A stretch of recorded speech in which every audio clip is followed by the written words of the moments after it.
Welcome to Conversations with Chuck Hester, a weekly podcast designed to inform and entertain you and introduce you to some really interesting people that are inspiring. I'm your host, Chuck Hester. Today's guest is Clare Kumar. Clare is a productivity catalyst and highly sensitive executive coach, and she helps professionals achieve sustainable performance, improving productivity and well-being while avoiding exhaustion and burnout. She draws on a diverse corporate career that took her from Toronto to Tokyo and Montreal with equal experience as an entrepreneur. Whether speaking to one person or thousands, Clare loves inspiring massive shifts by inviting you to pay attention to the little things that make a big difference.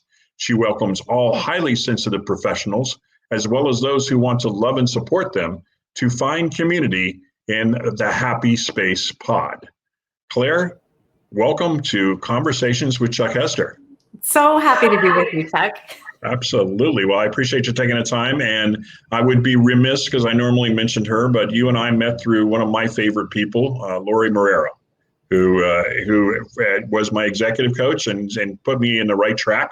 And I really love that because that's what I'm all about, is meeting new people and finding out more about what's going on. So it's exciting to have you here. And we'll talk about, by the way, the small big. We'll get to that when I talk about paying it forward, because it's kind of interesting to see. I use that for talking about paying it forward. But let's have this conversation. So tell us about your journey. I mean, from Tokyo to Toronto to Montreal. You're in Canada now. I know that for a fact.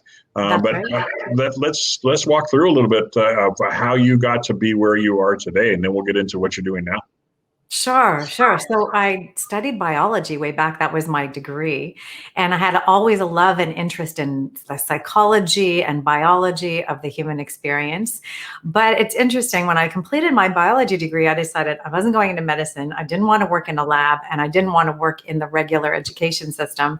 So I kept looking a little bit more for what I wanted to do. And I did that. What Color is Your Parachute book was really helpful to me in figuring out what really made me tick. And I found out I'm this really mix of creative thinking and analytical thinking. And so that bubbled up marketing to me. So I went and I worked in the corporate world for about 15 years, and primarily in marketing, which is still a great love of mine. But also I evolved through a lot of different roles. So I started in high tech with Nortel back in the day, when you were really proud to say you were with Nortel. And I worked mostly in telecom, also with some fabulous loyalty marketing company. And on the leading edge of that, which was fascinating, relocated to Tokyo, and this was following my partner at the time, and had a really interesting experience there. I got to work with a joint venture. It was a Japan Telecom and British Telecom joint venture, bringing marketing principles into a startup in Japan, which was a whole heap of fun. And then I came back to Montreal, worked there, and had two small children while I was in Montreal. And I found at that time that I was, I tried a variety of roles and was finding them interesting.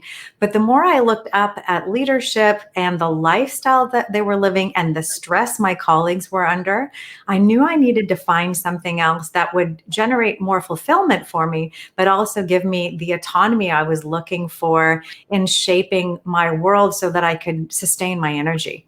And that's when I came across organizing and productivity. And I began a consultancy in 2005 when my kids were really, really little. And honestly, I thought it might be, a little side business. But as I moved back to Toronto and got back into it, even after staying in the corporate world for a little while, I came back to this focus, and I realized, I need to really focus on this, because the corporate world, especially moving from Montreal, where I had an absolutely idyllic arrangement for me with small children and a fulfilling work. I was working, I think, 3.5 days a week in that job, based from home. And I would go in as soon as somebody needed me for a meeting. I was there. It was a 20-minute drive, no rush hour. It was heavenly on all counts. Came back to Toronto, and it's a different culture. We have work cultures, we have city cultures, we have industry cultures. Mm-hmm. And the telecommunications industry, particularly in Toronto, is a you work and a little bit of rigidity. And I kind of ironically, because we were selling the technology that facilitated this ability to work from home, yet I wasn't able to continue doing that in Toronto. So I recommitted to the business, and it's just grown since then. And I've stepped into a number of different things. My big focus now is really on sustainable performance with executives. And having learned about high sensitivity and that I'm a highly sensitive person and it affects 20% of people, I'm weaving it all together. And my big mission now is to raise awareness of the trait and invite people to understand what they need to really be able to perform at their best, and especially to invite leaders to understand the trait and invite as much autonomy as possible. Wow, a lot of stuff that we unpack there, and we really want to go down like several different paths as far as that goes, because you were obviously, and Lori and I talked about this. We were ahead of the curve. I've been a marketing consultant, LinkedIn trainer forever, and I started doing remote work with clients, golly, back 2000s timeframe, something like that, 2004. Had corporate jobs and the like, but it used to be that working from home was an unusual situation. Now it's the norm. And where do we go from here? And how do we, what are we doing as far as hybrids or what it looks like now that we're starting to open up somewhat, people are trying to make that decision. But I want to unpack some things. So you talk about productivity CPR. So explain what that is and how that works. And then we'll continue that conversation as well. Sure. So this is after working with hundreds of people now and realizing that a lot of people come to me with a challenge around, I can't fit enough in my day. It's getting away from me. I don't feel like I've accomplished something. And they want to talk about time and tasks and schedule management and procrastination, perfectionism, all the things that you would think a productivity specialist would talk about. We do talk about that.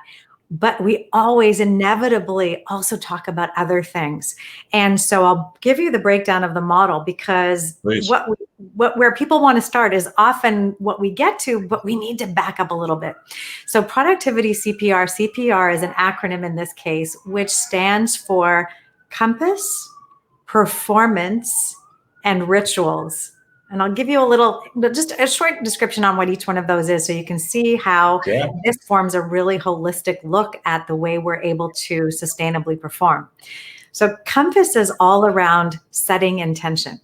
It's figuring out what you want. It's stepping into what I call the CFO position in your life, which isn't the chief financial officer. It's the chief fulfillment officer.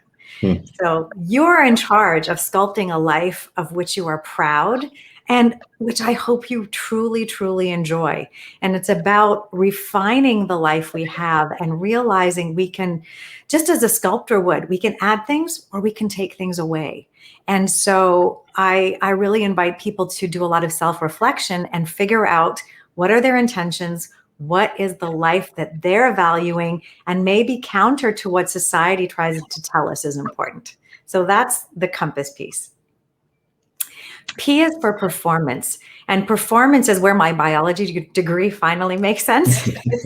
This is understanding the wellness perspective and how wellness contributes to our attention. So we had all these intentions that we set, but what good is it if we can't bring our attention to them? And performance is really understanding what I call productivity table stakes and 8 different elements and what our relationship is to them, so we can make sure we have them in our daily life. And in that way, we can sustain our energy. So I can show up here on camera with you and be fully present. I can serve my clients with my greatest energy, because I know when I need to take a break. I know when I need more social connection. I know when I need to get some better light. All of these things, if we understand them, then we can hold on to our attention and help it serve meeting those intentions. Then we get to R, which is rituals. And rituals are all about excellence and execution. And it's managing efficiency and effectiveness with enjoyment. Because I think we're all kind of drawn to the things we want to do. So how can we look at ways of completing things such that we bring more joy, we infuse them into the planner we choose to use, into the way we communicate, into everything we do, we can add a little more joy. And all of a sudden, the CRM system that you're thinking of using to stay in touch with your clients, maybe you're dreading that, or your bookkeeping. How can we infuse some joy and make that something you're looking forward to? Hence the word ritual, and not just practice, routine, habit. It's infusing a sense of honor in that which we choose to do. Right. Yeah, my financial planner would love to hear excitement about budgeting, for instance, which he has, by the way. He's actually done a really good job with me, so I hate it. But anyway, long story short, so this is fascinating. I mean, there's a lot of really cool things. One of the phrases that you use, I want to talk further about, and that is highly sensitive person. Talk more about that, the definition of what that is, and how you work with those type of people. Yeah, sure. Let me just say that it's a trait, not a disorder. And this is from the work by Dr. Elaine Aron, who actually wrote a book called The Highly Sensitive Person, if you want to dig deeper into this. And she uncovered through actually her own journey of what was happening to her with her therapist. At one point, the therapist said, well, you might be a highly sensitive person. And she took that thought and she started digging into the science of how people are. And it's largely about how their nervous system responds to their environment. So this is the way we're wired. I liken it to meerkats, for example. So you can think of a meerkat that's standing on its hind legs and it's looking out for its pack of fellow meerkats, right? And if you think of a human being wired like that, that's pretty exhausting. Those meerkats who do those sentry positions, they've had something to eat, they're well rested, and then they're on duty. If your nervous system is like that, and you're not well rested, and you're not well fed, and you're trying to be on duty, you're too exhausted. And so this trait affects 20% of people. It's got some superpowers, for sure. Our ability to have deep empathy, our ability to process thought very deeply, our ability to sense subtle stimulation. But there are challenges because in that great power of sensitivity, and it's not just emotional sensitivity, it's temperature, it's light, it's sound, it's all of the things that might affect the nervous system. We are subject to overstimulation, which can be really exhausting. So you think of a meerkat and putting them in an open concept office 24 hours a day, or for the duration of the workday. If they've had to take a subway car to work that's crowded and noisy and with messages, being broadcast, and you can't even hear them over the crowd, they're exhausted almost by the time they've got to work. So it informs. I think what I want people to take away is this is 1 in 5 people. So if this doesn't resonate with you, it's definitely a lot of the people that you know. And a quick way, if you're curious about finding it out, if, oh my gosh, that sounds like me, is you can go to highlysensitiveperson.com, and Elaine has a self-assessment that you can take there. And there are 27 questions that you just answer, and you can self-detect where you are on this sensitivity scale. Yeah, and slight ignorance on my part, although you mentioned it. What's the difference between being an empath or an empathetic person and being a highly sensitive person? Great question. And Elaine is one to really talk about this because there's been a lot of science to talk about the highly sensitive person trait.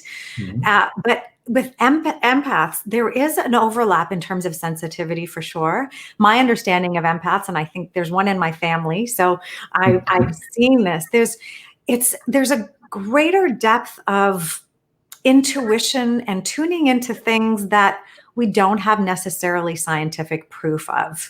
And that's where Elaine's careful to say, I just want to talk about what we can identify with highly sensitive people. And that's where I stay because that's what I'm familiar with. Empathy is high in all of them, and even in autistic people as well, who are on the spectrum. Empathy is high in that population, but may not be expressed in a way that we come to understand somebody is feeling empathy. So the trait of empathy is even broader reaching than this highly sensitive person trait. The other thing to note is that if you're looking into neurodiversity as a topic, there's a lot to understand there. There's a great book by Joanna Nuremberg called Divergent Minds. And she really provides a good explanation of high sensitivity, which is also clinically known as sensory processing sensitivity. There's also, not to really muddy things, but just to show you the nuance here and that there's differences, there's also a sensory processing disorder. And the difference between a trait and a disorder is that a trait is considered normal behavior. But if 1 in 5 people are experiencing it, maybe we're not paying enough attention to it. There aren't accommodations for it. So we don't have, we can't get a coverage and compensation for what we're experiencing, where other people with a disorder could. So while there are advantages to not looking at it as a disorder, it also comes in the construct of our healthcare with some additional challenges, because you kind of have to self-advocate. And that's what I'm a big proponent of and want to empower people to do. And perfect timing, because it's Mental Health Month as far as that goes, and we'll go down that path some in regards to COVID and how that has affected folks and what goes on with that. Before we do that, I want to hear more about happyspacepod.com. First of all, great moniker for you as far as that goes, and as you mentioned when you were talking about that in particular. Yeah. Place for highly sensitive professionals, as well as those who want to love and support them, to find community. So what's the Happy Space Pod all about? Oh, thanks so much for asking. It's a fairly new group, and it's a Facebook community.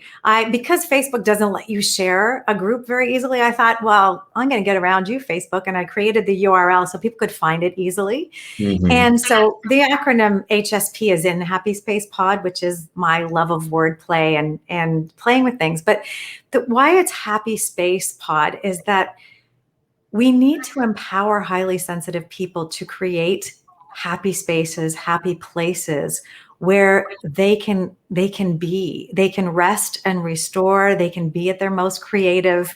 We need to create those. And I thought, I want to create a virtual experience for people who identify with the trait, or people who want to better understand it, to get a sense of what this community feels, mm-hmm. and different ways we can actually make our environments a little more tender, a little more hospitable for us, so that we can give our gifts to the world. One interesting fact is that highly sensitive professionals generally have the highest performance reviews, mm-hmm. but we're the fastest to burn out. So this is a group of people you really want to take care of. And what I'm hoping is, through COVID, which is something I think has opened a compassion crack, I call it, in our culture, I really want to invite people to hold on to this sense of compassion as we move out of the pandemic, and to keep this sense of inclusivity, autonomy, invitations for individuals to really be able to keep giving their best, and not like I had to leave the corporate world because there wasn't a construct for me to operate in, which wasn't going to be too taxing for me. And Claire, I don't think you're alone in all of this. And that's a good way to segue into the conversation about the pandemic and COVID and where we are. We're 14 plus months into it. We're not there yet. As I abhor the term, the new normal. It's more the new reality, because there is nothing normal about what we've gone through and how that's shifted and changed business life and society in general. Mm-hmm. So what are you seeing as far as how COVID has affected you? I know you're in Toronto, Canada, mm-hmm. But how has that affected you for your business, and what's it look like for your clients? What are you seeing? Yeah, well, for my business, I've been lucky because of technology, to be able to keep a lot of it going.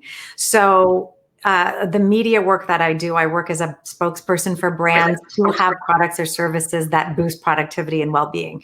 So I've been able to do all my TV segments remotely, which has been a real joy and privilege. It's my fun to be able to do that. So that's one piece that's been able to continue. But I think the biggest thing that I'm grateful for is that my coaching clients, now geography is open. So most of my coaching clients are coming from the US now and looking internationally, as long as time zones cooperate, because everyone is comfortable interacting on Zoom. We can build rapport very quickly. It gives us rich communication, and there's no barrier to actually, I feel like I need to be in person with you to connect.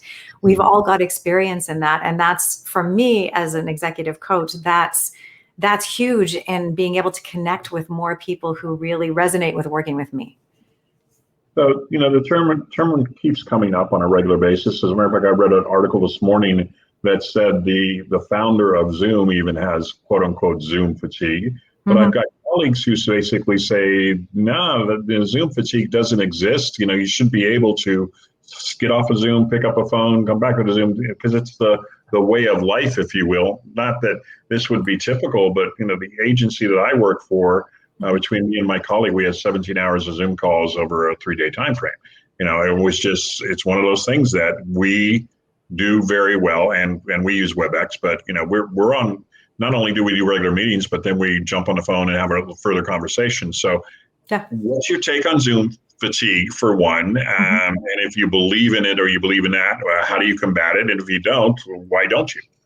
Well, it made me think way back to when I was working in telecom, and I would be on 3-hour conference calls daily.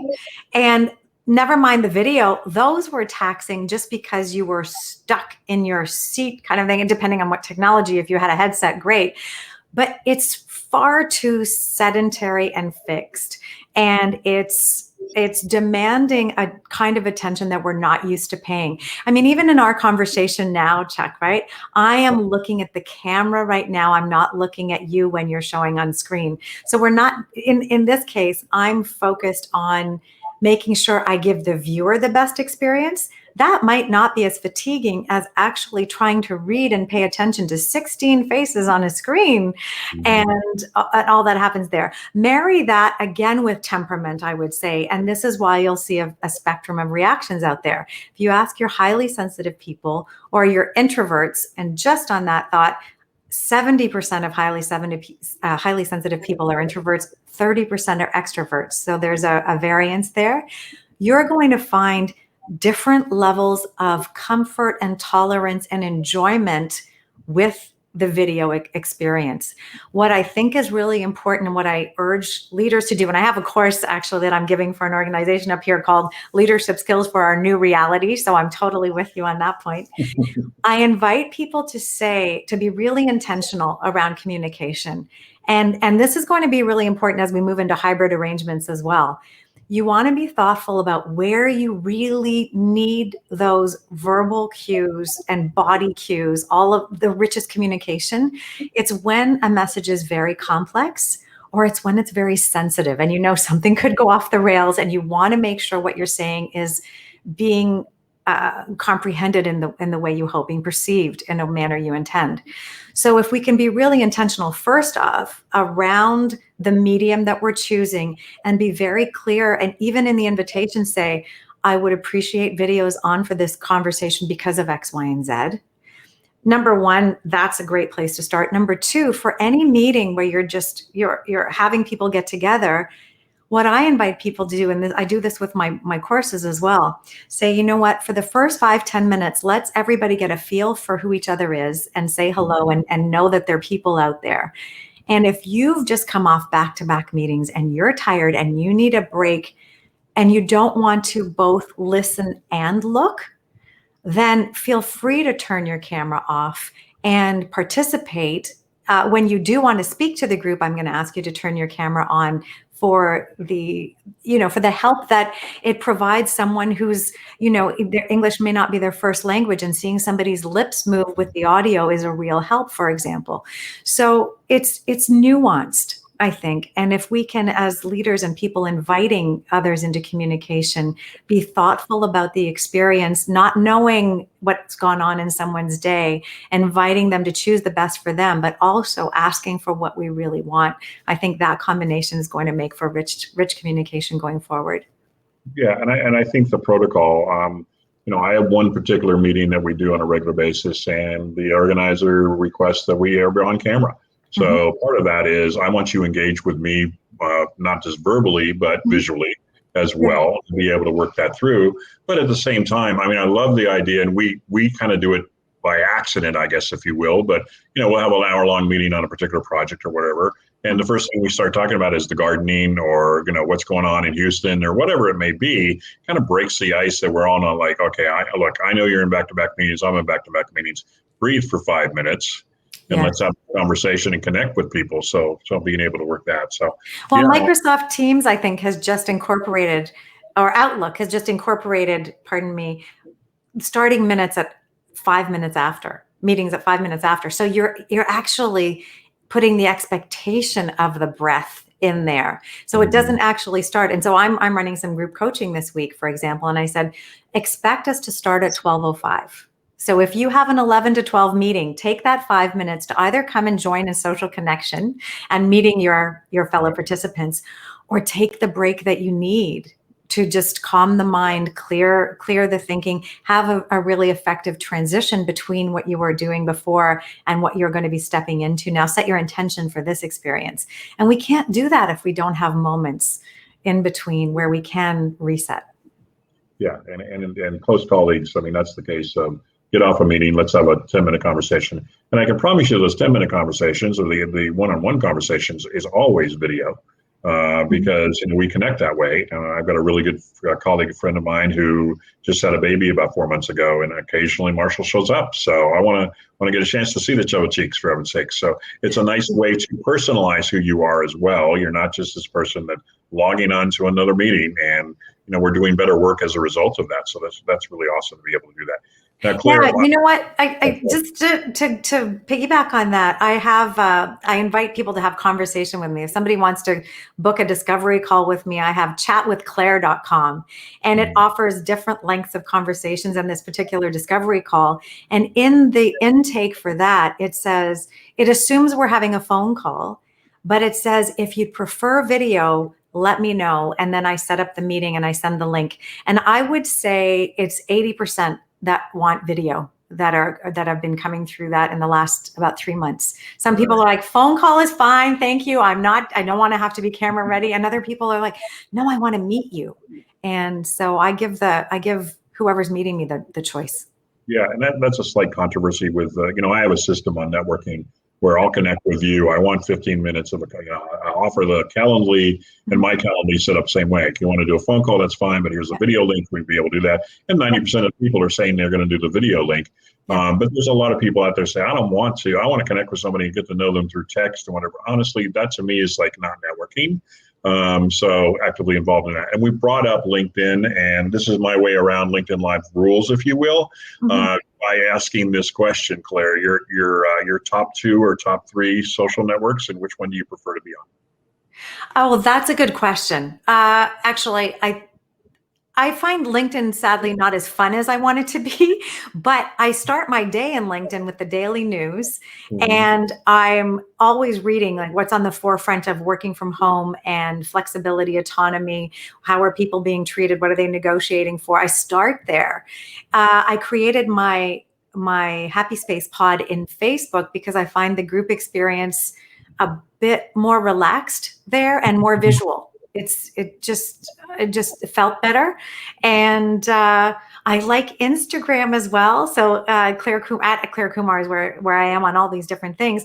I like Instagram because I'm highly visual, and it's I think I enjoy that feed, and it invites different content creation than other places. Twitter I go to for different reasons. Twitter is the cocktail party that's ongoing, and you can break into any conversation at any time, which I love. Right. So if you want to build media connections, follow people on Twitter that are writing about what you talk about, and you can connect with authors and thought leaders. That's the place I go to make one-on-one connection with people. Well, and you've got out there. Breaking into conversations. What's your take on Clubhouse? Pardon me? Clubhouse? Are you? Oh, yes. So I do like some aspects of Clubhouse. My problem is I want to join in a conversation and I have something to say. And I've been frustrated that there isn't a chat function to just like shout out some thoughts, even if I'm not verbally in the conversation. So I found it's a little bit like my hands are tied. I've only participated in a few conversations where I've been able to actually be in conversation. And I've liked some of those. I think kind of I need to be the host and I need to pull a group of people that I want to talk to in, and then I think I'll enjoy it. Otherwise, it's an uncurated podcast, which could be interesting if I'm openly curious about a topic, but it's probably not as precise for me as I'd like. If I'd rather have curated content on something specific, have the show notes and go get what I'm after than necessarily listen to something to sequential. Yeah, it's interesting. And you talked about groups earlier too. My 5 major mastermind groups are all on Facebook. But as a LinkedIn trainer, I'm holding out hope with 2.5 million groups on LinkedIn that they'll realize they need to come back to that and give it some love. Because the biggest ironic one is I'm on a LinkedIn trainers and speakers mastermind group on Facebook. Because we interact much better there, and it's more visual sometimes as far as that goes. So, Claire, I warned you in advance prior to this that 30 minutes is going to go by fast, and believe it or not, we're 30 minutes in. Yeah. Not that we're on a time constraint as far as that goes, and I do have a couple more questions for you. Sure. One is, what's the best way for folks to get a hold of you? Oh, thank you for that. It's clarekumar.com. Actually, if I shift this way, the people that this way, you can see how that's spelled. There's no I in Claire, so I joke I have no third I. So ClareKumar.com. And that's where you can find all about coaching and speaking as well, and the media work that I do as well. Excellent.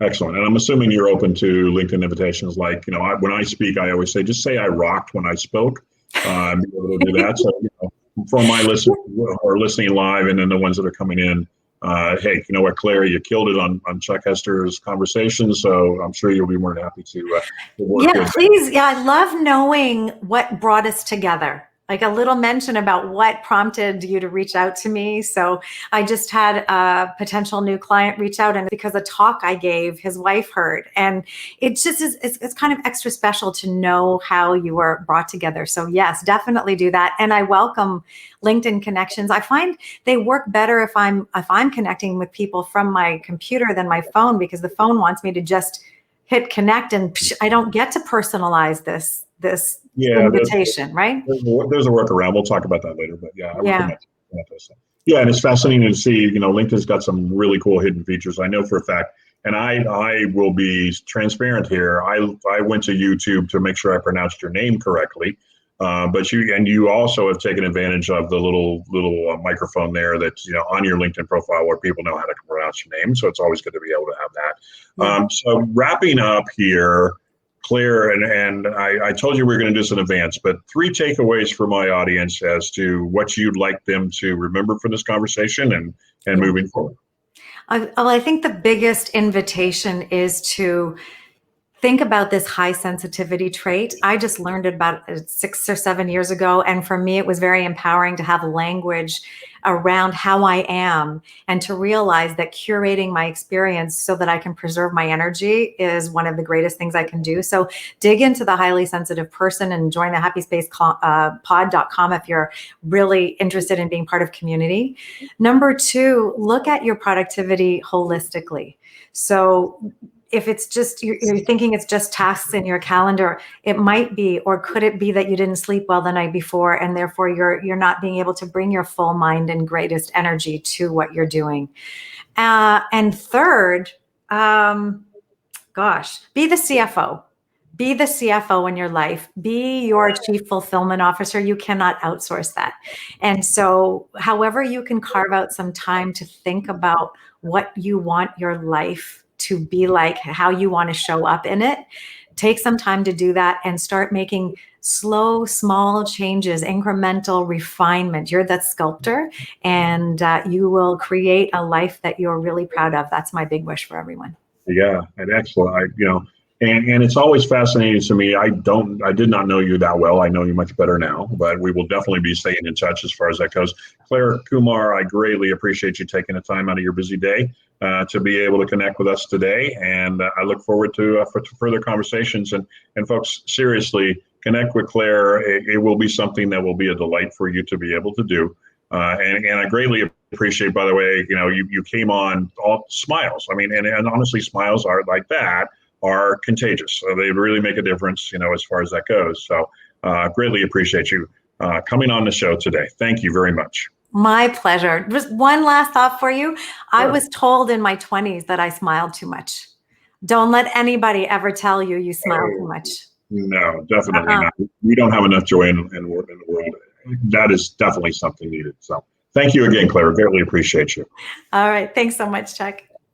Yeah. So that's been another edition of Conversations with Chuck Hester. And now I'm going to take a second to talk about my favorite subject, which is paying it forward. And with the Pay It Forward movement here that we put together with Pay It Forward Tuesdays. So you'll see that on the screen now. And if you're not familiar with Pay It Forward Tuesdays, go to payitforwardtuesdays.org.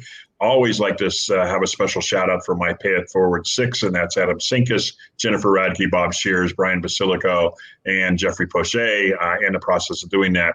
We are now accepting nominations for our June folks that we've done. We have already selected it's May, I'm sorry. We've already selected our April. So if you know someone that you think could be a good nominee, get in touch with me through LinkedIn or payitforwardtuesdays.org for more information. We look to up and coming entrepreneurs and 501c3s are the ones that we help. 6 will put together 30 minutes of consulting time each. So basically 3 hours of free consulting time on how to help you with everything from LinkedIn to public relations to wide variety of executive coaching and the like that we do. And if you're a company or an organization that provides products and services to the small business entrepreneur community, we are looking for sponsors that can provide services and products in kind or actually supporting us in general. It's a great way to pay it forward and build brand equity in your community. So again, contact me for details. Now, next week on Conversations, we're going to talk to one of my guests is Amira Dragamore, and I will learn how to pronounce her name before she comes on. She's the head of marketing for Planable. It's a platform that allows social media managers to collaborate with their clients and simplifies and speeds up the way social media campaigns are managed. And I believe she also talks about how making social media scheduling fun. Finally, feel free to share this podcast with your friends and connections. The replay will post very soon on Facebook and my YouTube channel. Also through Anchor FM, if you're an audio podcast person, you can find it on Google Podcast, Spotify, and many other channels. And one last thing we talked about, a 15-minute discovery call. If you're interested in learning how you can improve your marketing and LinkedIn presence, then contact me on LinkedIn and mention this podcast for a free 15-minute discovery call. So that's it for this week. Until next time, this is Chuck Hester reminding you to stay well, stay connected, and always pay it forward.